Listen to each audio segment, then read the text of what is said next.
Hello again, YouTube. I'm back, and this time I have a more LGBT specific video about my experience in Japan so far. Keep in mind, or at least try to, that I've been in Japan for only 2.5 months now. Well, 2 months and 10 days. And that means that I may not have as broad of a scope of experience with this as I just don't want you to get the idea that, oh, I've been in Japan so long, I know the ins and outs of being LGBT or how they're going to perceive um, people who don't, or people who are perceived as not conforming to traditional genders, anyone who doesn't always pass for what they're trying to present as, whether that be intersex, trans, non binary, etc. So the very first thing I should talk about was my very first day in Japan. In fact, I had literally just landed. I was getting off the plane.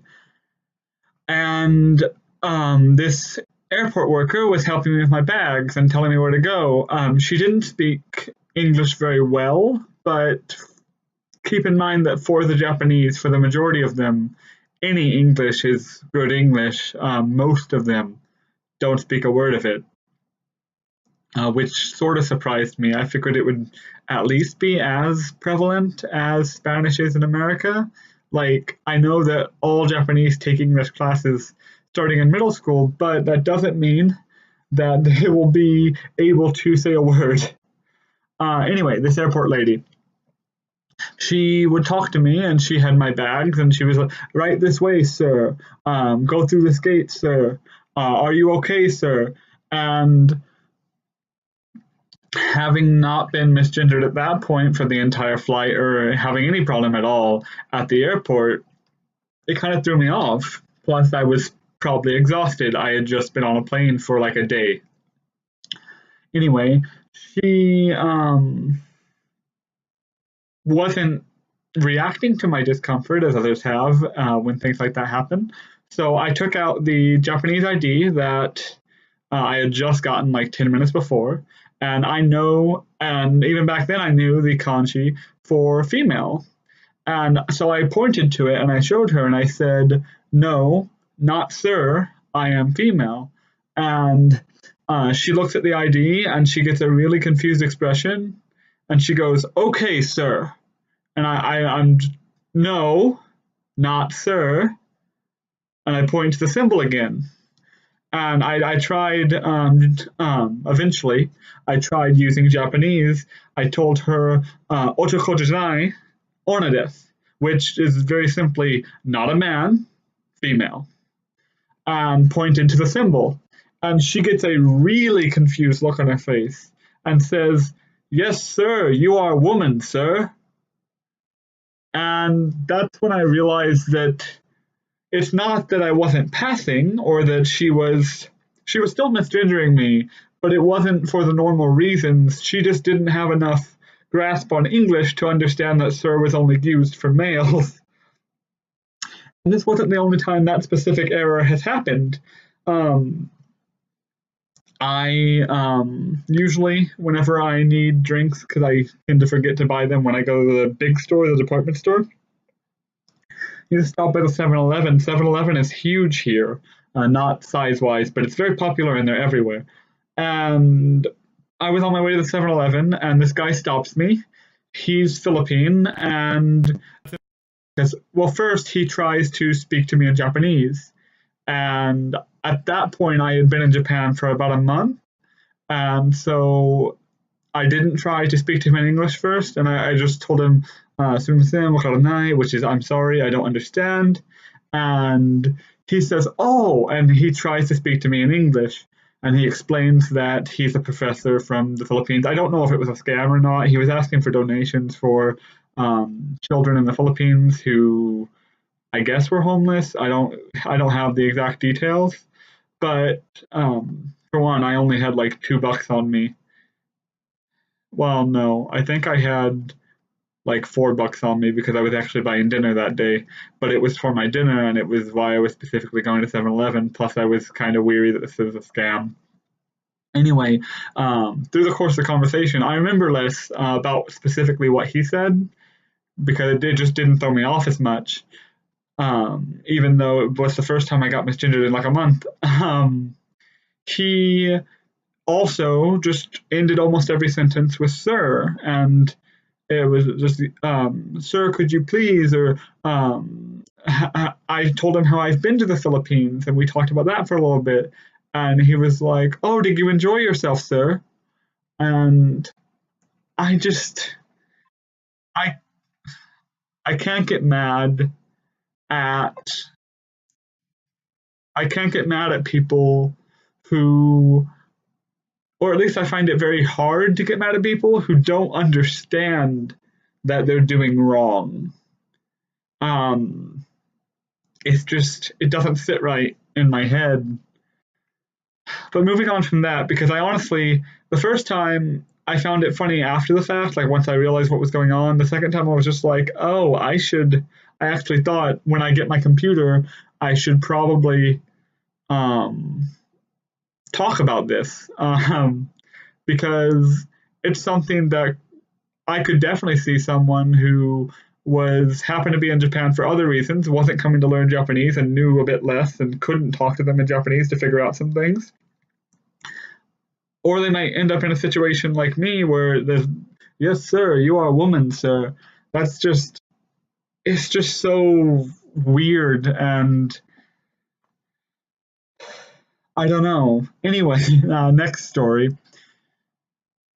When it comes to how I'm perceived, I feel I'm perceived very well here. When it comes to passing, I feel like even though for various reasons I don't pass, I know I don't pass, I still shave every day, and despite shaving every day, I always look like I have facial hair, at least to me. In fact, if you look closely, I still nick myself. Fucking new razors. Sorry, I just cussed. Anyway, um, despite that, at least maybe it depends on what I'm wearing, maybe not, because I do tend to wear pretty effeminate outfits. You've never seen me in one because whenever I do YouTube videos, I like to be kind of lazy.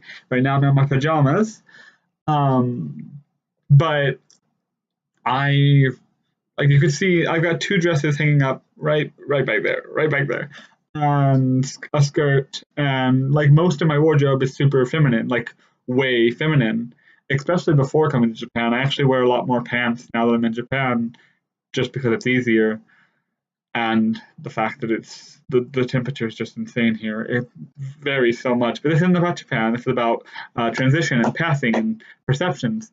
Um, Now, I will say that if you are white or if you are non-Asian, you will be eyeballed no matter what. If you're in public, people are going to notice you, heads are going to turn, people are going to stare a bit too long. You'll find yourself noticing, and then you look back and wondering what they want, and then you realize, oh, wait, I'm just like an alien to them.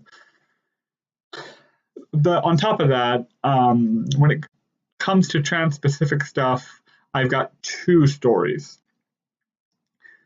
And one of them is not really trans-specific, but I want to include it because it makes me feel good. The first one that is definitely trans-specific happened actually earlier today in an elevator at the subway station. This guy held the elevator door open for me, and I walk in, and we're super tightly cramped in this elevator, and there's like, I remember 6 or 7 people, so it's a decently cramped little space. And so I'm pressed up next to this 50-something-year-old Asian guy who just let me into the elevator, and I really didn't want to not squeeze into the elevator because you could wait for the elevator for so long in this country, and there were more people behind me. Anyway, but you could definitely tell that his eyes were in certain places. And when it comes to that, like, yes, we were pressed up tightly. Yes, the first place he looked was my chest, and I comments on my boobs aside, I feel like I'm making progress. I don't feel like I'm making enough progress. That's all I'm going to say about them. But then he seems to look down, and he's blatantly staring at my crotch. And I think he's trying to, in that moment in his head, assess whether or not I'm male or female, because he was obviously just perving on me. and that probably made him feel weird once he kind of started to clock me because we were super close. And like I said, I haven't been wearing makeup. You could see some. I don't know if you can, but I'm not the best at passing. I'm not the worst at passing. He clocked me, and he felt weird about it. And then I felt weird about noticing that he felt weird about it and the fact that he did it at all. On top of elevator guy, when it comes to people who they're not discreet. Japanese people, when I first got here, I didn't notice a lot of the looks, and that's just because I'm a pretty oblivious person by nature, I think. But as I got better at noticing them, it just seems like they're so not discreet. It seems like every day I catch people either giving me a side eye because I'm American, or giving me an up and down because I'm trans, or giving me an up and down because pervy reasons. And I don't know how to explain it, but those are three very different looks and very different interactions, so you can kind of tell when it happens. And there was one outfit that I wore quite a lot in my early days of coming to Japan. I can't find the top to it, so I haven't been wearing it recently. But I've got these super tight athletic pants with like holes up the sides where they've got strings that hold them together, and they're cute and more than cute. I know that they're attractive, and they're kind of like, why are you dressed like that in certain scenarios? But I bought them because I didn't own much summer clothes over the summer, and I liked them. I wore them on the plane. I wore them. They're comfortable and they're tight, and I tend to like tight clothing. But that plus the shirt and bra combination I wore that day, which I don't think I really remember. I just know that I haven't seen it in a while. The shirt was kind of see-through. I didn't notice that until I'd already left my room, and I didn't want to miss my train, so I had to put up with it.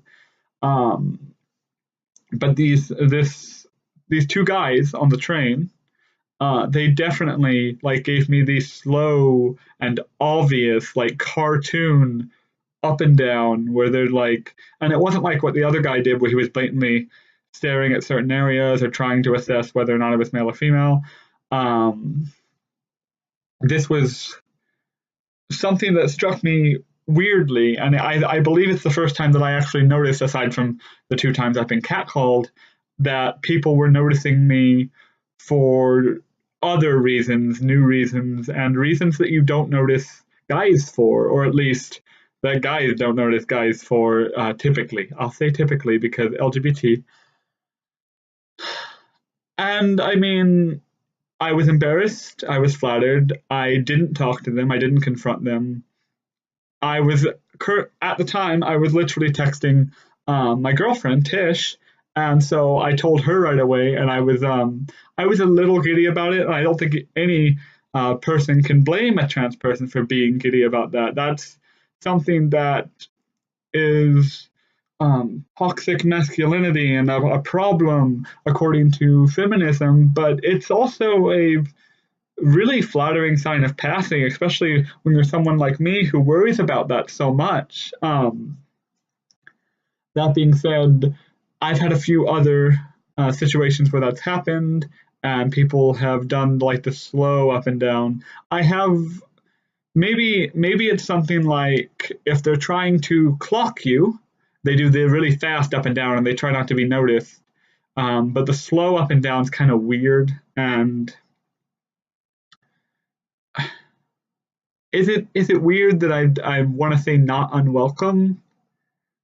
Like, it's a compliment, right? I don't even know. I do have more stories, and another one on the subway, although this one doesn't have anything to do with being trans. It's just I didn't know where else to put it because it's creepy, it's pervy, and it's on a subway. So this happened yesterday morning. I was on my way to school. I had missed my train. Like I said, if I slow down any in my commute, I'm going to miss my train. I'm not a very fast person. And you could say, well, why don't you just wake up earlier? But that's hell. I already wake up far too early. And so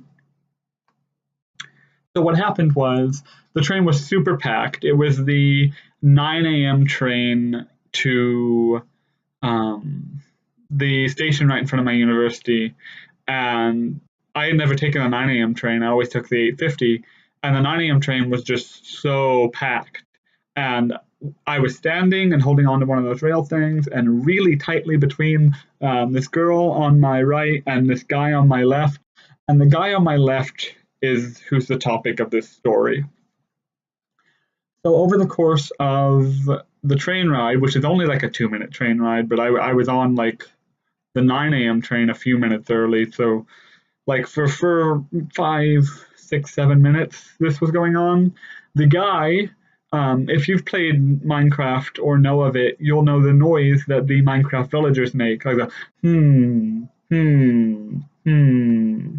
and it gets super annoying in the game. I don't play much, but you don't have to play much to be annoyed by it.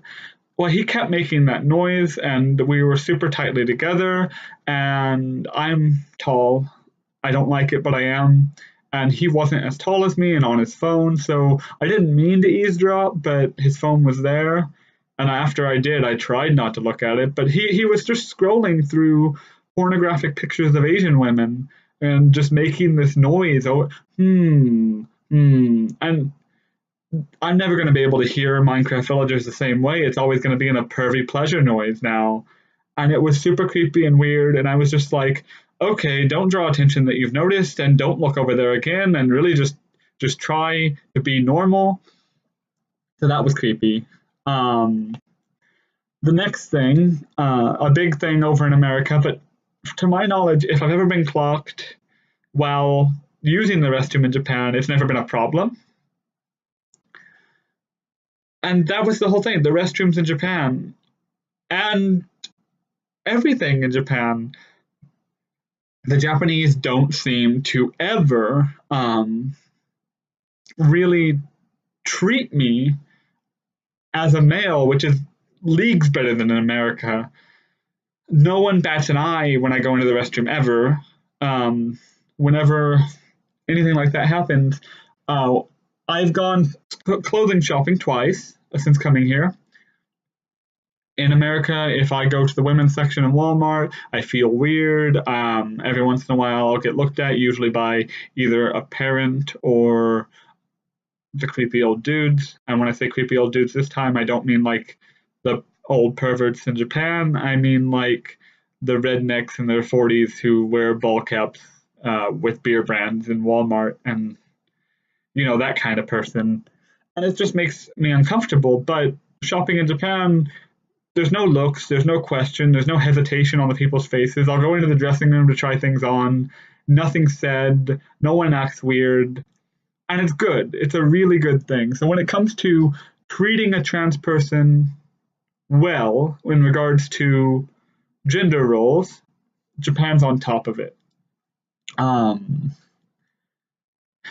That being said, I think it may be because I believe I might have some extra passing privilege because they're not used to seeing white people. And that sounds a bit racist, but it's also true. Like, there's not many white people here at all. So that might help me pass a bit. Plus, Japan doesn't really traditionally care what anyone does unless they're talking about a Japanese person, which is literally racist. But I mean, the Japanese are very racist of a society.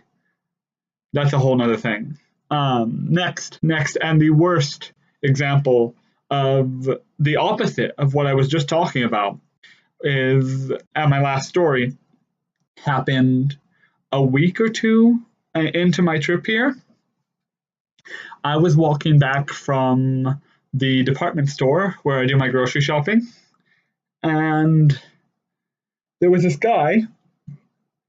For those of you who don't know, public drunkenness is perfectly fine here as long as you don't break any laws. This guy, on my way back from the department store, decided to come up to me and talk. And sometimes you'll get the Japanese that run away from you because you're white, because they're worried you'll talk to them and they can't speak English. Other times you'll get Japanese like him who are like, a white person, talk time. Unfortunately, his motivations were not to talk or to be friendly. He was super drunk, and I wasn't just very effeminately. I was wearing that anime party shirt that I've worn in a few videos that honestly makes me look bad, but I only ever wear it whenever I'm feeling bad. Like it's a sick day shirt or a lazy day shirt. Anyway, he's drunk off his ass, red faced and everything, and he's telling me, or I don't remember exactly his words, but he's asking me if I'm male or female, and I respond, and this conversation for the whole story is going to be happening in my case, very simple English, trying to help him understand, and very simple Japanese, trying to just again help him understand. Whereas he's mostly using very broken English and sometimes some Japanese that I picked up on. But he was asking if I was male or female. I told him I was female, and he just no, you are male. You are, and he tries. I try in Japanese so he'll understand. And I tell him "Oshikojinai ono desu." Very good sentence to know for a trans girl in Japan or an intersex anyone who has problems with passing as their gender, assuming they're on the feminine side, because a trans guy would never want to say that. And he was arguing with me that I was wrong. Or perhaps that I was using the words wrong. I can't speak to his motivations, but he was arguing that I wasn't female, and in fact I was male. And it gets to the point where he only follows me for maybe 100 feet. But in his defense, for the first like 30 feet of that, we were more walking together as we talked. So I don't know. He was drunk and nothing happened. So whatever. He does follow me though. And he's saying, "You are man. You are male. Show me your penis. You have penis. Show me your penis." And I've never gotten that before. Back in America, I've been asked what genitals I have. I've been asked what I did to myself in regards to an outfit that was, if my tuck wasn't very good, it would have been a very problematic outfit, let's just say. And I've been asked other things that were inappropriate like that, but I've never been, especially not on the street, by a stranger, told, "Show me your penis." And I've that's an experience that's definitely going to stick with me. I sometimes watch more conservative, more Republican YouTube channels because I don't want to echo chamber myself. And I remember a lot of them where trans people are talking about their experiences on the street, where people are saying, "Ah, no, you're not that," and show me your parts, or what parts do you have, or like, and most Republican channels that I can think of will say, "Oh, well, except for the fact that this never happened, that would be bad."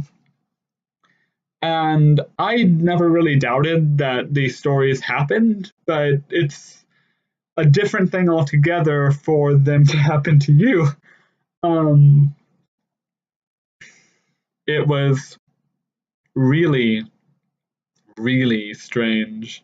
And that was the early weeks of Japan. That was when I was pretty sick. I was still adjusting. I didn't know what my how much I would need for rent. I didn't know where to buy the best groceries. I didn't know where I could eat nearby. Spoiler alert: I can't eat anywhere nearby because I throw up any Japanese food. I just survive on pasta now, I guess, because it's the only thing I know how to make: pasta and eggs. So that just added to some stress, and it's just all in all a scenario that you don't want to happen. And if it happens to you, like it happened to me, it's unfortunate, but please, please try not to have that reflect on your opinion of the entire people as a whole. Because, like I said in the story just before this, it's aside from that one time, it's really not a problem. It's so much better than America 9 times out of 10 when it comes to how they treat and perceive and interact with someone like me who, like I said, I feel like I feel like they know that I'm LGBT and that I'm trans, but I'm not, like, that weird. I'm gonna keep just using the word trans because it's easier. Um, but I would also almost believe if someone I would definitely believe if an individual told me, "Oh, I had no idea," like if they found out, because it's never mentioned, it's never brought up, it doesn't affect my life in the slightest, and that's the goal. When it comes to treating trans people in society, I feel like Japan has achieved the goal, unless they're drunk. Not been around enough drunk people to know how they treat you. That one bad experience puts you off. So yeah, Japan has its ups and downs. Living LGBT in Japan, let me just say that Japan is very heteronormative, and I don't even mean that in the traditional sense.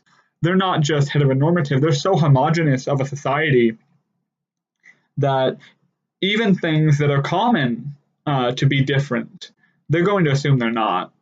There's going to be no accommodation for the handicapped. There's going to be no consideration of your individual experiences, and no one's going to really, for one, care that you're LGBT, but also you're not going to be treated any different for it, which in the case of LGBT is good, but for people who are handicapped, there's some different treatment that's needed there. And being handicapped and, well, I don't identify as handicapped. The proper word is cripple. Um, and I might do a video on why I prefer the word cripple in the future. Anyway, being crippled and LGBT, I feel like I've got a pretty good radar for things like that. And the Japanese, more than any other people I've ever met in the entire world, they do not take the person they're speaking to into consideration in the slightest. And I phrase it like that because it's very easy to phrase it in a way that sounds really good. They don't treat you differently because of something about your lifestyle or who you are or how you are, and it's got its downsides too, which is why I phrased it the way I did. They just don't consider the person they're speaking to. It's very inconsiderate. It's got its upsides, but it's still very inconsiderate. And I feel like no matter where you go in the world, you're going to have things like that where you're going. Everywhere has its upsides and its downsides, and sometimes both surprise you. But this video is getting long, and honestly, I've gone through all my notes. I don't know if you could tell that I'm reading something off the screen. It's not a script, it's just like titles of the stories, so I remember what to talk about. But I got to the bottom of the list, and that's my experience so far of being LGBT, of trying to pass and live my life in Japan. And for any of you who are interested in coming to Japan, possibly living in Japan, or even making an entire life in Japan, I wouldn't dissuade you. My negative experiences in Japan has largely been rooted a, in my own opinion, extremely flawed program at the college, and everything else aside from that one drunk guy. It would have been fine. It would have been a great experience. It's just it didn't work out. And that's not to say it won't work out for you. If this is something you want in your life, I say chase it, because what's the point of life if you're not chasing after something that you a goal? Everyone needs that. Otherwise, you're just kind of stagnant. And there are times to be stagnant, but don't retire too early until you get to the point where you can do that, and know that it's the right thing for you and that you will be happy for the rest of your years. Until you get to that point, keep chasing. Anyway, I'm just rambling again, so make good choices, keep good company, and I will talk to you some other time. Bye.